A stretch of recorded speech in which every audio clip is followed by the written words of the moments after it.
Luke 10:25-37. On one occasion, an expert in the law stood up to test Jesus. "Teacher," he asked, "what must I do to inherit eternal life?" "What is written in the law?" he replied. "How do you read it?" He answered, "Love the Lord your God with all your heart and with all your soul and with all your strength and with all your mind, and love your neighbor as yourself." "You have answered correctly," Jesus replied. "Do this and you will live." But he wanted to justify himself, so he asked Jesus, "And who is my neighbor?" In reply, Jesus said, "A man was going down from Jerusalem to Jericho when he was attacked by robbers. They stripped him of his clothes, beat him, and went away, leaving him half dead. A priest happened to be going down the same road, and when he saw the man, he passed by on the other side. So too, a Levite, when he came to the place and saw him, passed by on the other side. But a Samaritan, as he traveled, came where the man was. And when he saw him, he took pity on him. He went to him and bandaged his wounds, pouring oil and wine. Then he put the man on his own donkey, brought him to an inn, and took care of him. The next day he took out 2 denarii, and gave them to the innkeeper. 'Look after him,' he said, 'and when I return I will reimburse you for any extra expense you may have.' Which of these 3 do you think was a neighbor to the man who fell into the hands of the robbers?" The expert in the law replied, "The one who had mercy on him." And Jesus told him, "Go and do likewise." Okay, most everyone has heard this story before, the Good Samaritan, I want to point out a few things about it. So, we see 3 men walk past this man who was lying half dead on the side of the road. A priest, a Levite, and a Samaritan. So the priest and Levites were both Jewish men held in a place of honor and high regard in that society. They had high positions within the community of Israel as well as the synagogues. Like I said, they were men of honor. They lived by the laws in which they had to be ceremonially clean at all times. And so caring for the half-dead, bloody man wouldn't allow them to do so. They would be seen as unclean for a period of time. And they were adamant about holding to the law while neglecting to respond to a man dying in their presence. They would rather hold to the law of being ceremonially clean than help a dying man, okay? And then a Samaritan comes around. So a little bit of background about Jews and Samaritans. They despise each other is a good word. That's why when Jesus meets the woman at the well, the Samaritan woman, it is like countercultural. He breaks cultural barriers, gender barriers, all of it. And so the Jews and Samaritans, some scholars would even say that the disdain that the Jews had for the Samaritans was threefold. And so, the first fold of that being that they were unclean through the eyes of the law, the Samaritans. Secondly being they were racially impure. They were half Jew, half Gentile, and Jews despised them for that. They were racially impure.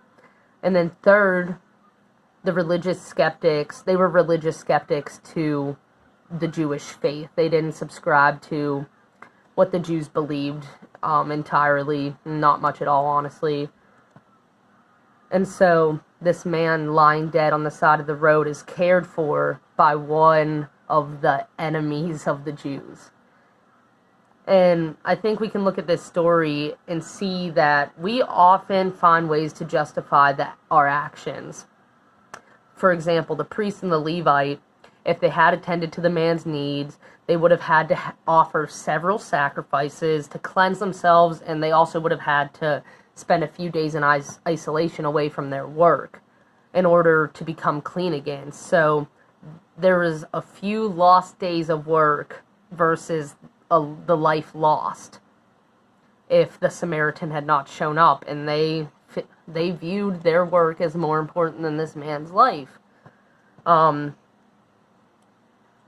We can see this sort of justification if the Samaritan would have been like, well, I didn't beat the man, I didn't leave him for dead, I didn't do it, so therefore I don't need to help him. We see that a lot in our society today, justifying things that we do. I'm not racist, so I don't have to do anything. Or I didn't specifically vote for that elected official, so I don't have anything that I need to do in response to it. And we just kind of use this justification for our actions as a means to not further care for people, or to put ourselves in uncomfortable situations like the Samaritan was put in. And just because we may not be in the wrong doesn't mean that our call to care for and love and steward creation goes away. It doesn't mean that our call to be the hands and feet of Jesus goes away simply because we're not in the wrong. This story reminds us that all human beings are image bearers. All human beings, regardless of any past, any sin, any skin color, any ethnicity, any race, any current circumstance, all human beings are image bearers of God. And Jesus says, he literally says, which of these three do you think was a neighbor to the man who fell into the hands of the robbers? And the expert in the law replied, the one who had mercy on him. And Jesus says, go and do likewise. You know, like, it's easy to justify the things which we do, but I think there's beauty when we recognize that we don't always have to justify our actions, that we can recognize that I'm not racist, and I'm also going to fight for these people because I love them and because they're image bearers. Or I didn't vote for that elected official, but I understand why some people are feeling neglected or invalidated because of what is going on in the world. Like, it doesn't have to be this personally justifying everything we say and do. Sometimes it just looks like forgetting about ourselves and loving people well. Loving people that are in the midst of pain, who are in the midst of hardship and sorrow, and recognizing that our neighbor isn't just the people who live near us, it's anyone we come into proximity with. That's our neighbor. So the person you pass at the coffee shop, that's your neighbor. Love them well. The person you pass, the homeless man on the side of the street, he's your neighbor. Love him well. The people that you disagree with, politically or religiously or any other way, that's your neighbor. Love them well. And I think this is a good message to hear. I needed to hear it, and I hope that someone else did too. Because here's the thing. We are called to be the Good Samaritan to others. We are called to love people like Jesus. And here's the coolest thing. God was, and he continues to be the Good Samaritan to us.